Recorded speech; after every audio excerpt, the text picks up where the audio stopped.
My name is Michael Bracey. I'm the Senior Advisor for Youth on Record. I've been incredibly fortunate to work at the intersection of music and public policy for 25 years.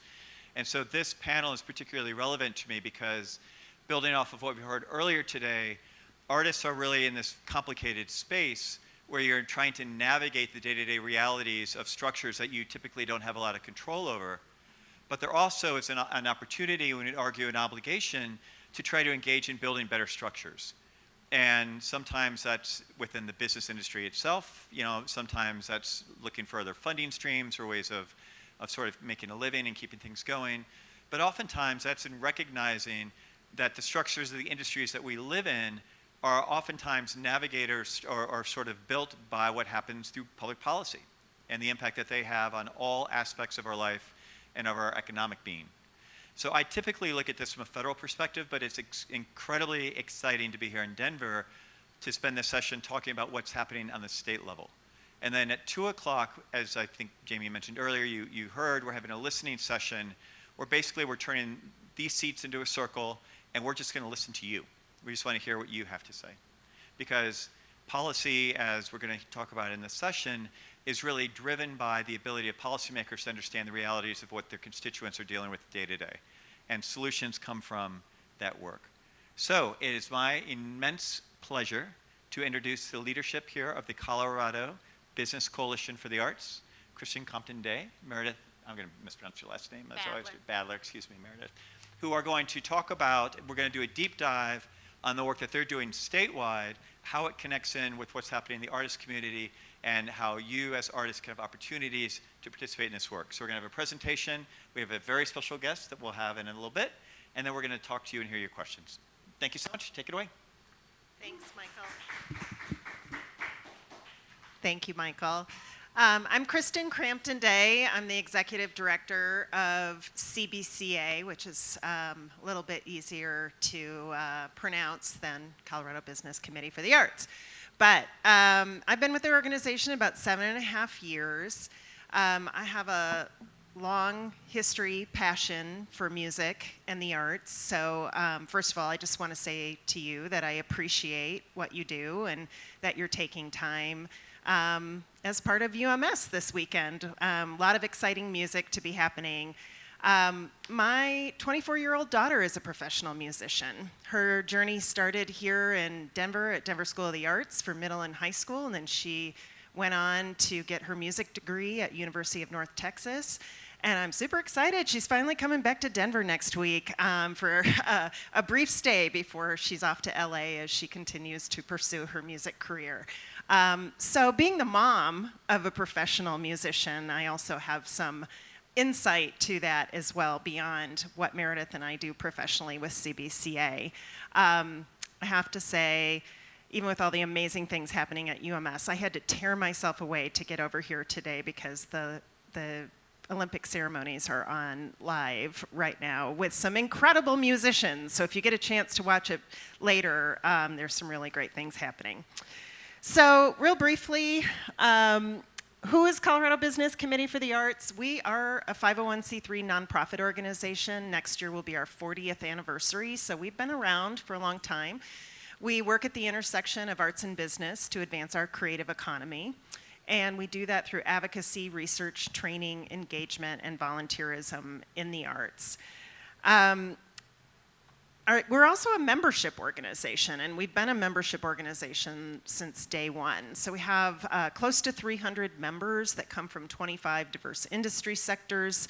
Some of those are in the nonprofit arts and culture. Some of those include nonprofit music organizations, like Youth on Record, for example, and others like banking and finance and insurance and healthcare, all these different industry sectors that actually understand and value what arts and music and the creative economy brings to our communities around the state. Next slide. Great. You got it for me here. It's hard having it behind me. As I mentioned already, we're a membership organization. One of our primary benefits is we do monthly arts and cultural events called Arts Connect. We just had one this Tuesday at the Denver Botanic Gardens. Many of those events throughout the year These are free to our members, employees. They often feature music. Sometimes they're outdoor concerts. Like next month, we'll be at Levitt Pavilion with our members, which is really exciting.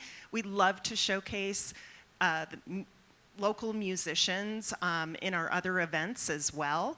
Our biggest event of the year is our Business for the Arts Awards luncheon that we have in the spring. And we often work with local bands and musicians to highlight at that event. In addition, we have a program called Colorado Attorneys for the Arts, where we provide pro bono and low bono legal assistance, matching musicians and artists with lawyers to help them with contracts and copyright and other needs that they have. Over on the bleachers over there, there's some different brochures. The red one is kind of our general brochure that talks about all of our programming, but I definitely want to highlight the two green ones. One is the CAFTA brochure. If you ever have a legal need, make sure you grab one of those. And then the other is our Colorado Arts Action Network, which Meredith will talk more about through our advocacy work. We also have a program called Leadership Arts. We have applications in for August 9th. It's a 9-month program where we teach leadership skills through a curriculum that focuses on board civic engagement. And we have scholarships for that program. So if you're interested, just know that the deadline is August 9th. And we also have a program that I think really applies to musicians. We've had musicians participate in the past called Advancing Creatives Intensive. We'll be doing some more of those next year. But really it's focusing on, as a professional musician, what does success look like to you? And help you with your personal business plan so that you can achieve that success and connect you with resources and help you develop a roadmap to achieve that. So again, I think there's some programs that directly apply to musicians or where CBCA hires musicians. Let's see. Speaking of advocacy, what is advocacy? As this slide says, it's speaking up for something you believe in, which is something we all do every day. And there's power in your individual voice as well as our collective voice. The music industry here in Colorado certainly has championed some different policy initiatives in the past, and we want to certainly support UMS and Youth on Record and the music industry in any way we can at CBCA with future policy priorities. So when we go into the listening session today, think about your vision, think about what is something that you believe in as a musician, what is something that the music industry needs in this community, what are some of the gaps and opportunities. And the Boulder Advocacy Group, boulderadvocacy.org, is a great resource if you're interested in learning more or have more tools around advocacy. The next slide, I'm not going to read it to you. I think you can all see it up there, but it's CBCA's advocacy vision. This was crafted with the input of some volunteers that we meet with regularly that come from different industries, come from all around the state, that help inform our advocacy and policy work. And so back in 2020, I think you all remember that was a pretty critical time for the music industry, for the arts industry, with so many musicians out of work. CBCA really stepped up at a critical time to lead arts advocacy efforts in the state. And so we really thank those people that helped us craft this advocacy vision that we've been working toward. And now I'm just going to turn it over to my colleague, Meredith Badler, who is our deputy director, who's going to really talk to you about the momentum we've had since 2020 and some of the successes we've had. Meredith. Thanks, Christin. I'm going to stand because I feel very short on this chair. And I gesticulate a lot. Thank you, Christin. That was a very good introduction to CBCA. We do a lot, which is a thrill, and it means we have lots of intersections with folks like you all. I'm actually going to go back a slide here for a moment.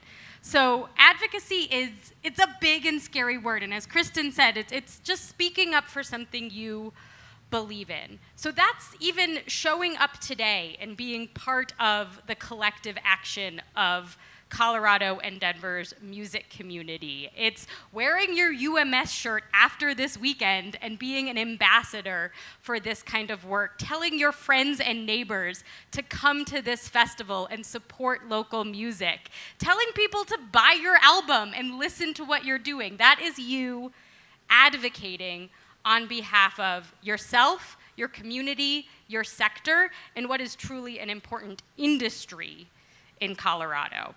So it's a lot of things. I know people get intimidated by that word, and I thank you, Christin, for setting that groundwork of this is not scary work, but it is important work. And that's why we have this big, lofty vision statement. And CBCA really was honored to step up as our state arts advocacy organization. That means we're doing what we can to support grassroots initiatives like this, but it also means we get to now spend a lot of time at our state capitol engaging with our state representatives and state senators, as well as our delegation from DC, to make sure they know what's important to you all, what's going to help you all be successful, and how can we redirect funds, resources, and build infrastructure and systems to support our arts and creative industries. Oh, uh-oh.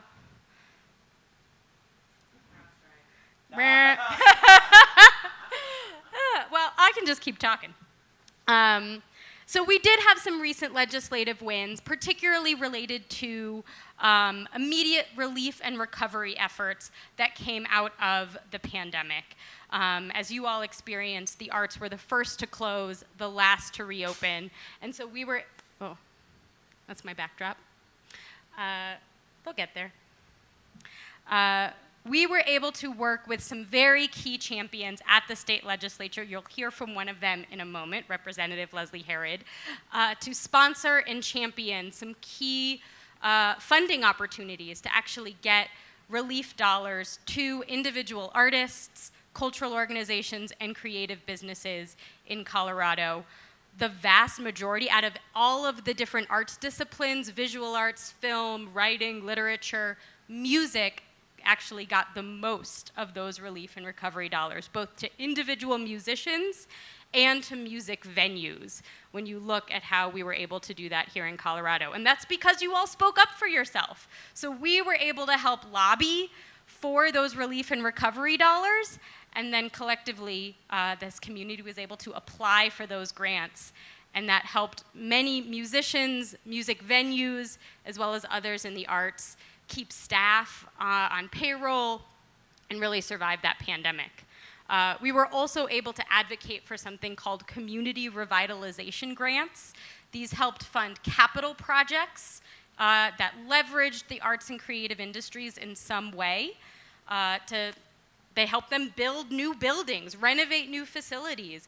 Wonderbound Dance Company got a permanent home. The Miners Alley Playhouse in Golden was able to buy an entire new building. The Foothills Arts Center was able to double their footprint through things like these grants.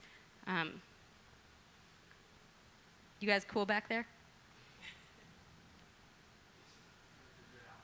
That's all right, I can just keep rolling.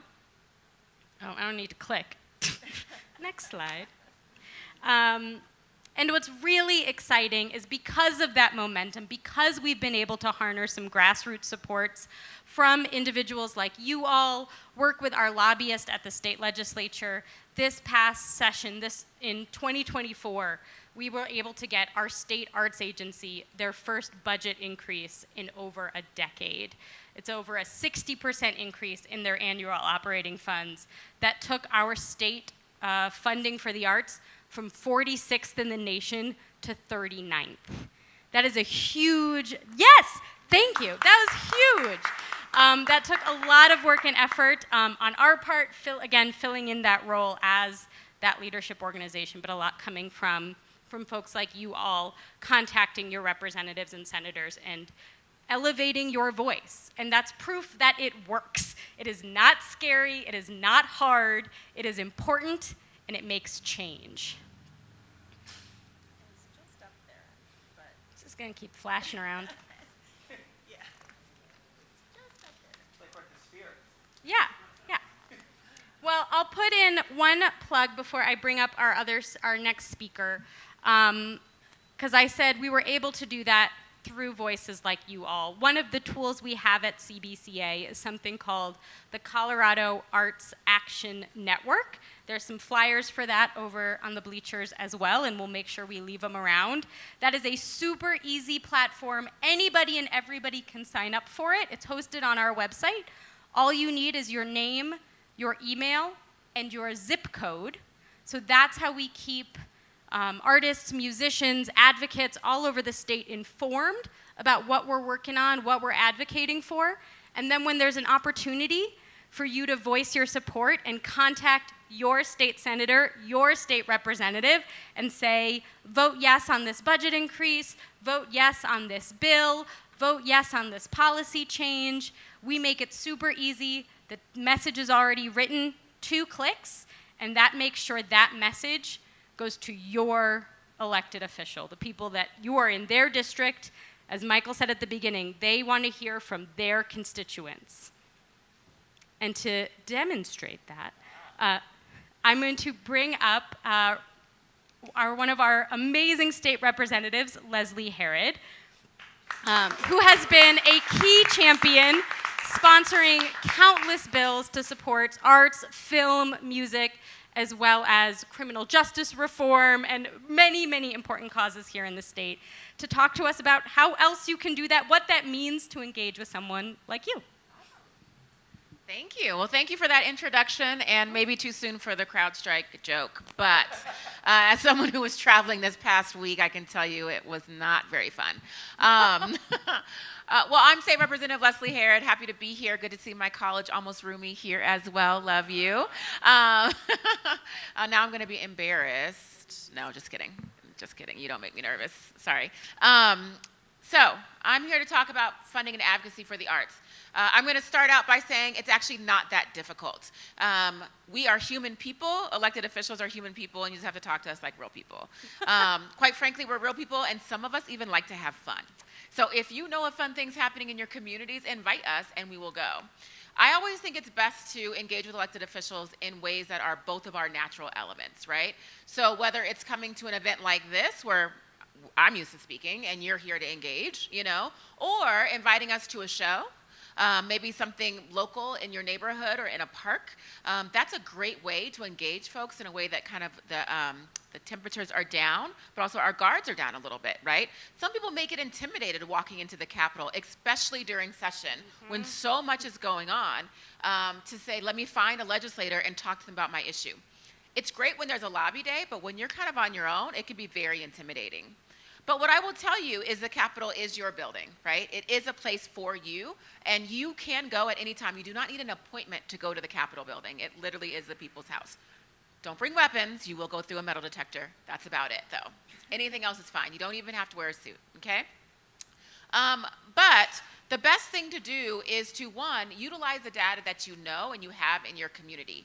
Recently, we were able to pass the largest increase, as you saw, for funding for the arts, but that included funding for film. And I know you guys are also involved in multiple industries in the arts because they intersect, right?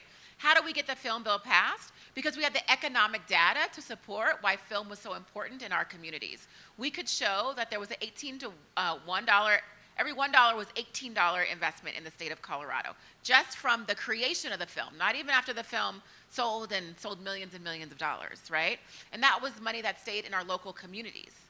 And so having that data was hugely important in order to make the case to Democrats and Republicans about why this was so important. But I think the thing that really sealed the deal was reminding folks about this little town called Estes Park, Colorado. If you know anything about Estes Park, you know about the Stanley Hotel.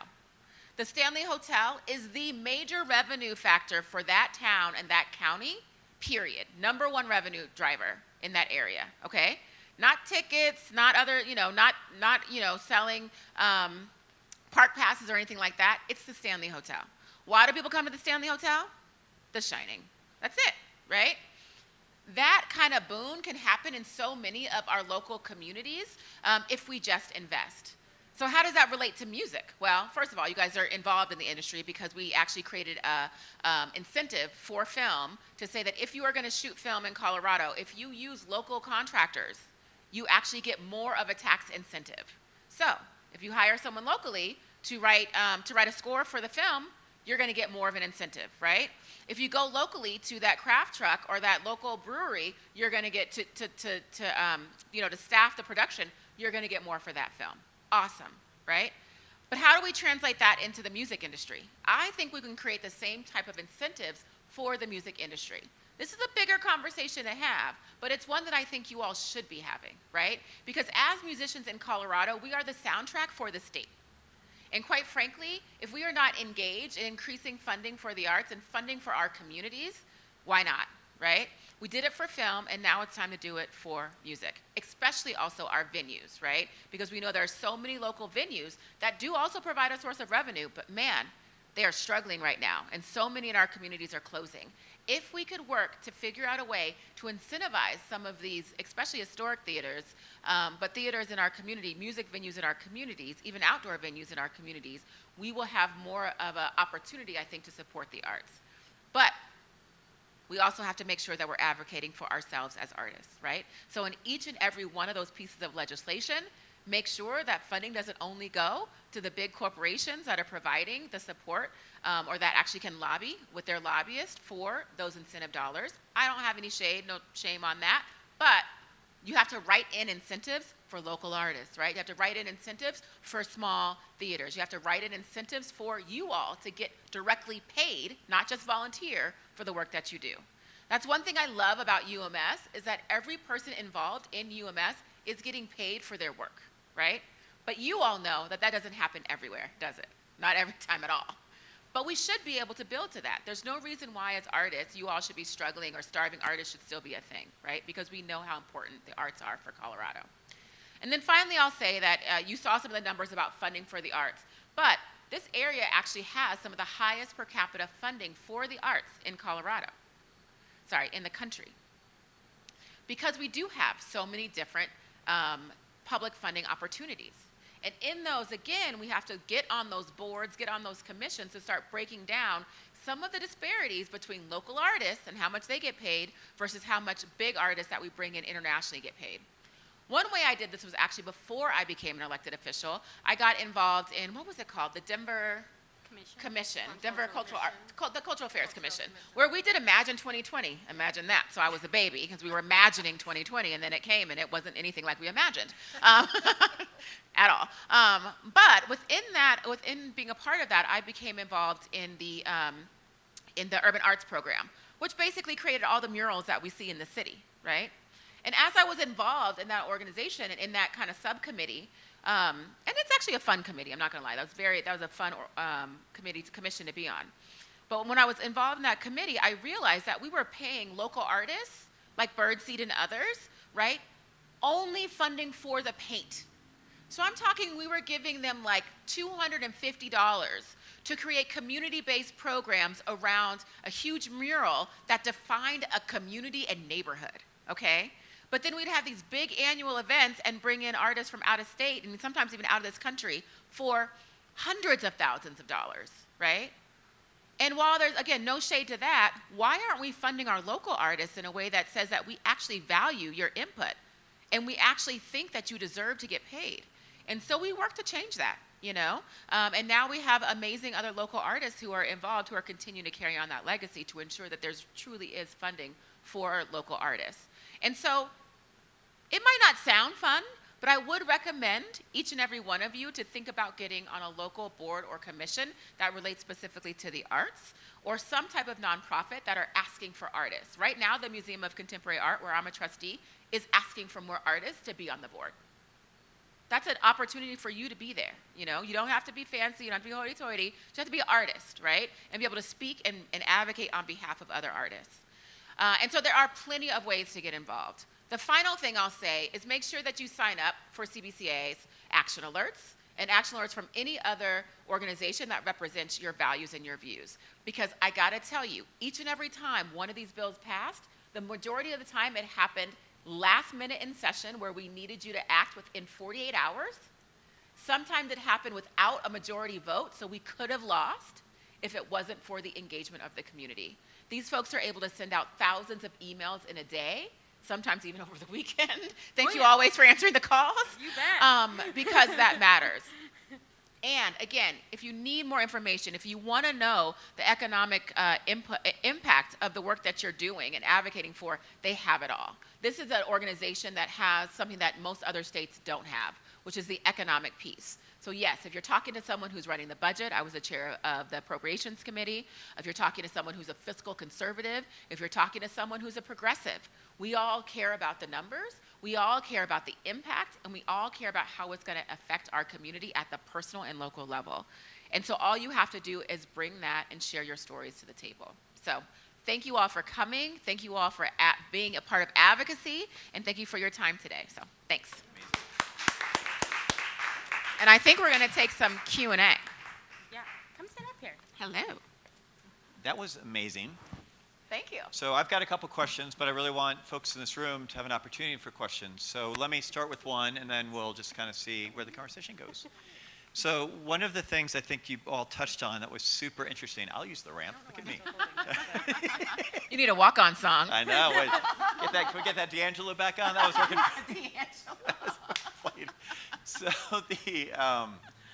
So I'm always fascinated by the sort of interplay between artists and advocates needing to sort of develop an agenda, to sort of do the case statement of what do they need, and how does that then mesh with policymakers who would typically have solutions. They know how to take these challenges and turn them into policy solutions.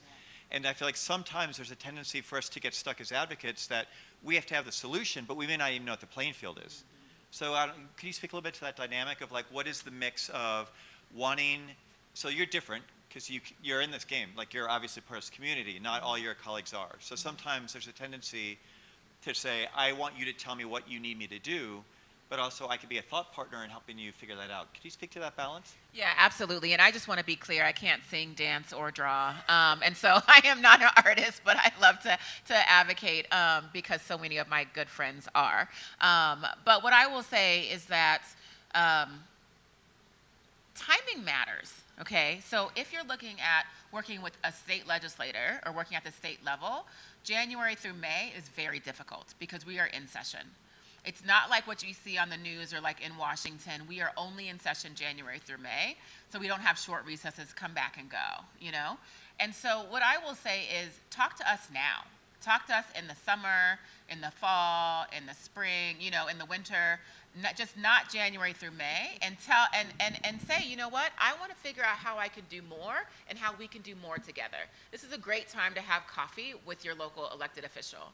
And again, I will say you do not have to have the same political affiliation to get that done. But also what I will say is talk to people on the committees in which you might be targeting, you know? So that could be, if it's a funding proposal, you might want to talk to someone who is on the Joint Budget Committee or somebody who is on the Appropriations or Finance Committee to really understand how that finance can work, right? If you're looking at a local initiative, which I do kind of lean towards local initiatives as well because people are more likely to be connected to each other. Talk to your city council person or your county commissioner and say, hey, I have this idea, but I don't know how to make this work in your context. That is perfectly fine because quite frankly, a lot of my colleagues like to be the smartest person in the room anyways. And so coming to them and saying, can you help me, works out really well. And then I also have to give a shout out to our governor's staff as well, because a lot of folks don't realize I was also senior policy advisor for a governor back in the day, Governor Ritter, and those folks have a lot of access to not only elected officials, but also just thinking through what could work and what can't work in the state. And so I'd also recommend that. And then finally, reach out to your local advocacy organizations because they can help talk through what has happened, what is working, what is not working, and where there may be opportunity to collaborate before kind of going full-blown, full-scale. But if you have an idea, you know, start local and see where it goes. Please. Can I add two things to that? You're 100% right. Now is the time that we're planning for next year. I mentioned earlier the budget increase we were able to get for our state arts agency. That conversation started a long time ago, but was at least 18 months of direct conversations with specifically the people on the specific joint budget committee who we knew might be our champions and taking them out to lunch and sending them text messages and checking in. And then when we were ready, they were ready. And we had built those conversations. We knew what talking points were going to work. We knew how to get them the data they needed. We've done that with you as well. You know, we get the text, I need this data point. Okay, here you go. We are primed. But it's a long on-ramp to those changes and absolutely understanding that rhythm. I think to your question, Michael, about sort of that chicken and egg, one of the things we're working on right now at CBCA is developing a proactive, high-level policy platform. So many of the things that we've been working on, film incentives included, funding for our state arts agency, pandemic, relief and recovery dollars, have been somewhat either reactive or low-hanging fruit, sort of building on existing programs or opportunities. Now that we have momentum, now that we have this amazing grassroots network, now that we have built our own internal capacity to really amplify this work, we asked, what should we be proactive for? What does our community need that maybe they haven't told us yet? And when we're looking at that, we're looking at the entire state. So we've actually been traveling around the four corners of Colorado this summer and doing interviews and surveys, listening to people all over the state to try to figure out what are at the highest level our policy priorities going forward. So then we can do that back and forth with our legislators and say, okay, here are our priorities. What interests you?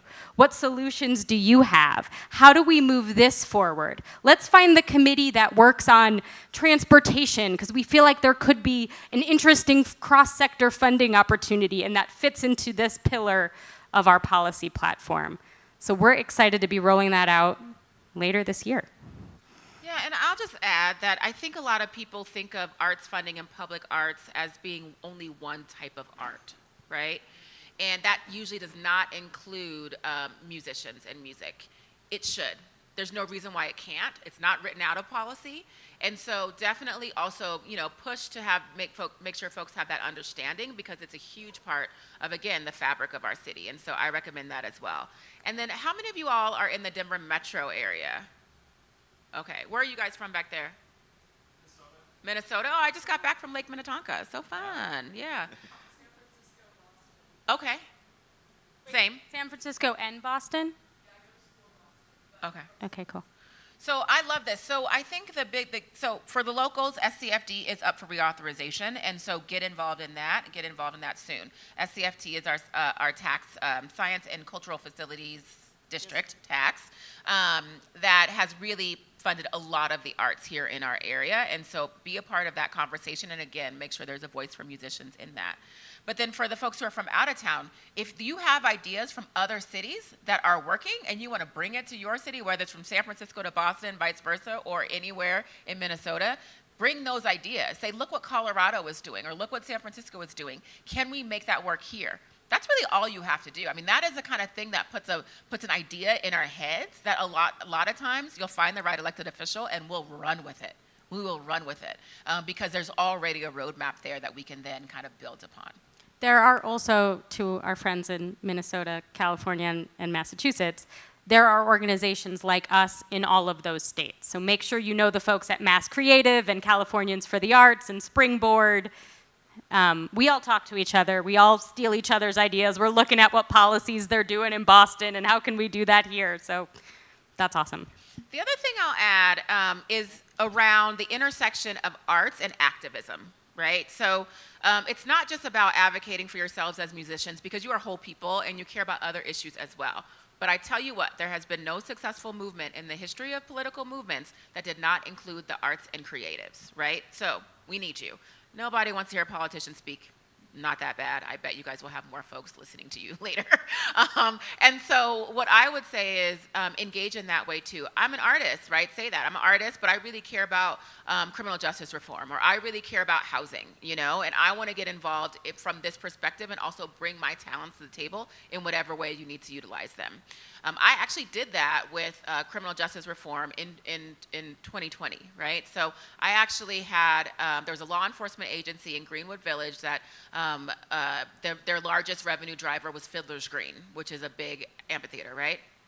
And I went to AEG, who books out Fiddler's Green, and said, "You put up a statement about Black lives. I need you to come, and I need you to tell them you're not going to perform or have any of your artists perform at this venue unless they agree to implement police accountability," because they said that they wouldn't, right? Like, not like it was the law or anything, but whatever.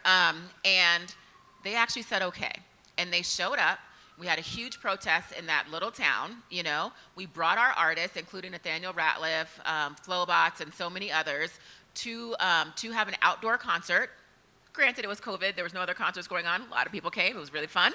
But said, we'll be back until you all agree to implement police accountability in the way that the law was passed here in Colorado. And it happened. Right? It happened. And thankfully, that's as far as it needed to go, because we got a statement from them saying that they would do that, right? And so there are other ways to utilize your talents to to be a part of movements as artists who are also activists. So I do recommend doing that as well. I want to, and yes, thank you for that. That's awesome. And I want to ask a question about the business, the broad strokes of business advocacy around the arts.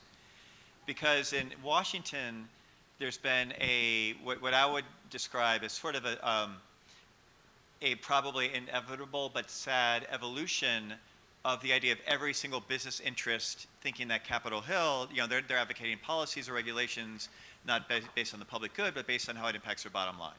So everything in the federal side is just extraordinarily transactional. And that, you know, when you go and you're advocating for the arts, you're trying to figure out, are you on the songwriter side, you're on the tech side, you're on the label side, you know, and it's exhausting. But I also think that what we're seeing in the work that you're doing and others is sort of an evolution of reconsidering who is a stakeholder in the creative ecosystem thriving. So maybe it's not sort of a traditional Americans for the arts, arts for art's sake, like we're passionate about it frame, which is super important and always has to be centered, people who care about arts and they get it. But also the more transactional, like what is the impact on the negative side of losing the independent venue ecosystem? Or what is the upside of economic development as we can be doing these different things? Could you speak to kind of how you approach other interests in other businesses and help them see while they're stakeholders in the agenda that is pro-artist? Sure. You know, I think certainly businesses and corporations are focused on the bottom line, right? But they also want to be good community stewards and citizens. But I think you need to also speak their language of what does the arts, what does music bring to their community, and how does it benefit the businesses in their community?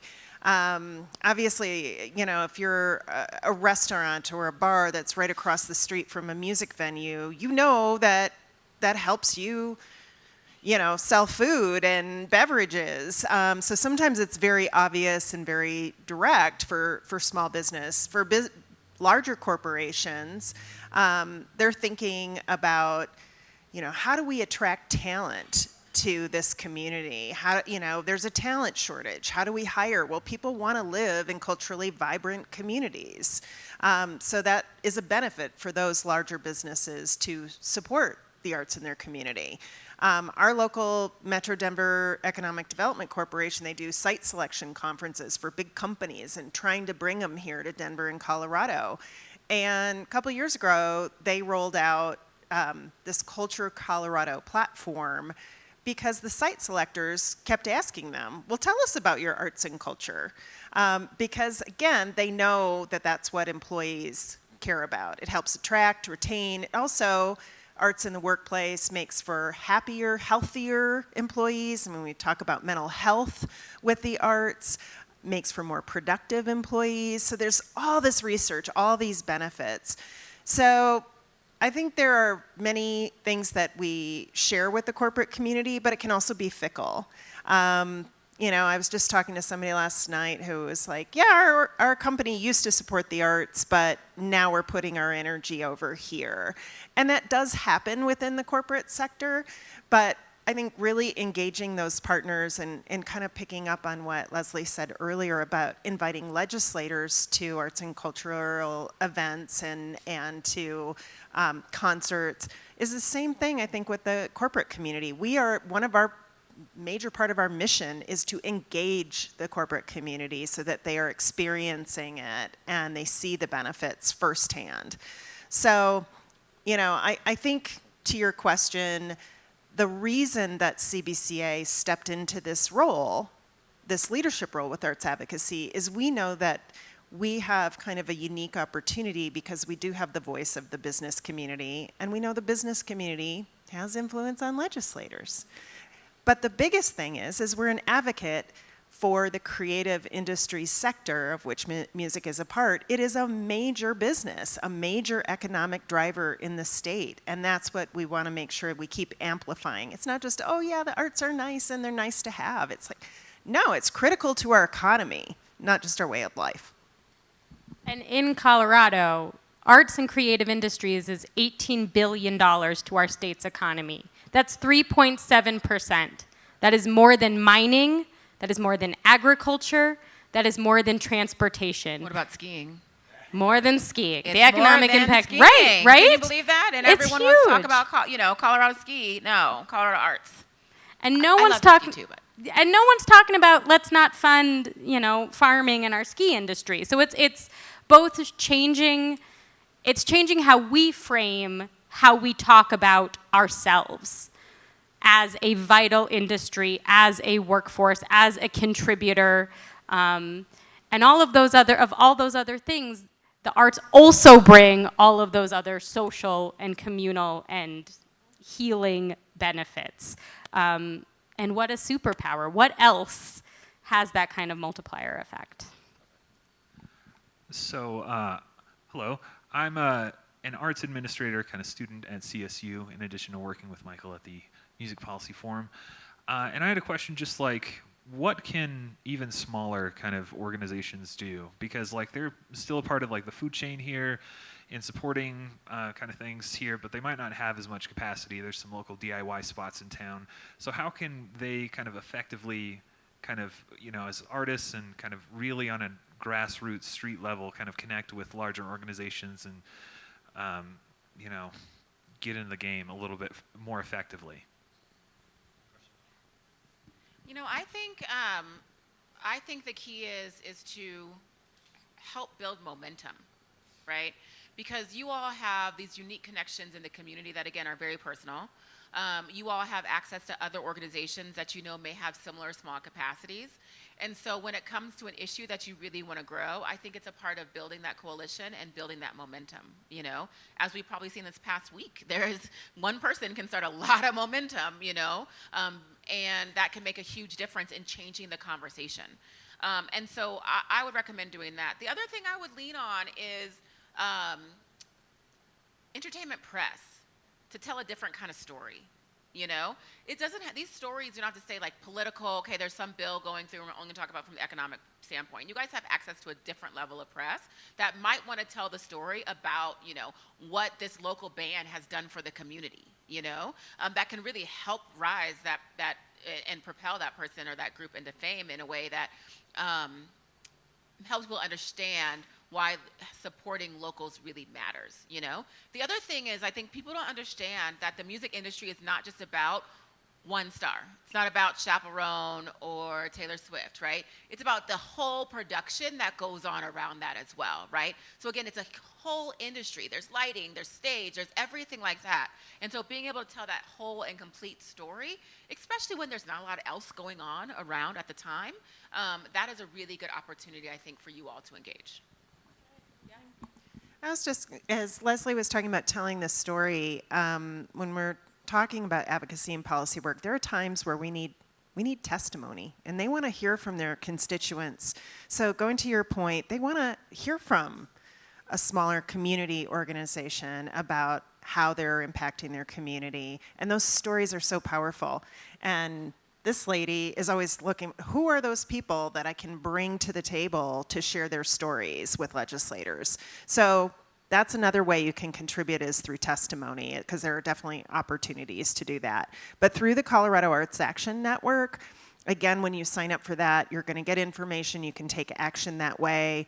But you can also amplify it within your community and say, hey, this is a bill that's about the music industry, and you can help us spread the word. It's all about that word of mouth, right? That grassroots mobilization. That's where we really can use your help. Yeah, I can't understate that, because the number of times I've said, hey, we need someone from Montrose to speak to this legislator.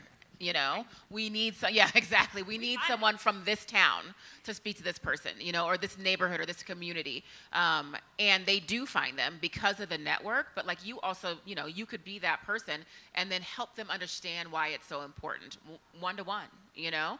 That has made a huge difference with those personal connections. I think also just being clear on what your ask is. I think there are a lot of challenges out there. I'm very excited for the town hall after this, because we need to hear that. We need to hear that from you.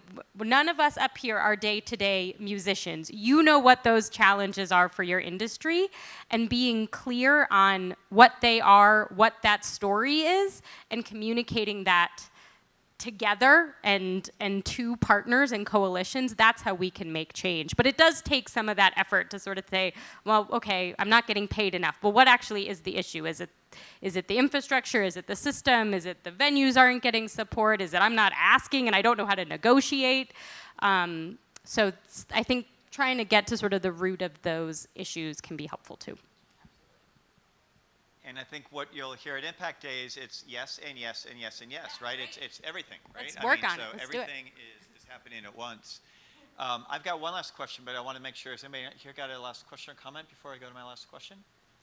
Okay. Hopefully everybody will have a lot to say at the 2 o'clock at the town hall. So I want to just build on something each of you have said in different ways and just get you your take on this in closing. So we know that, so one conversation is obviously identifying and sustaining the core infrastructure that supports everything. So, you know, Indy 102.3, you know, that conversation happening next door and the drop. So community radio, venues, festivals like this. So we know there's like core infrastructure that just needs to sustain. On top of that, for those creators and those musicians that are trying to make a living at this complicated industry, they need money in a rapidly evolving and changing, complicated sort of business ecosystem. So one of the, and then we're always thinking about what are the opportunities, like what is the stuff that is hard to fix, right? So we have a panel tomorrow about the future of streaming. That's hard to fix.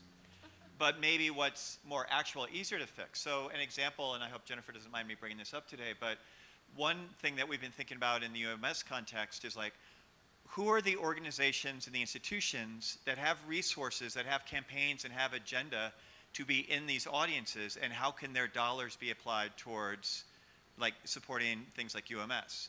So Energy Outreach Colorado is very excited to raise visibility around their portfolio for literally this audience, and they've got a booth in the other room. So they're coming in this year as like a partner to say, okay, we could do this.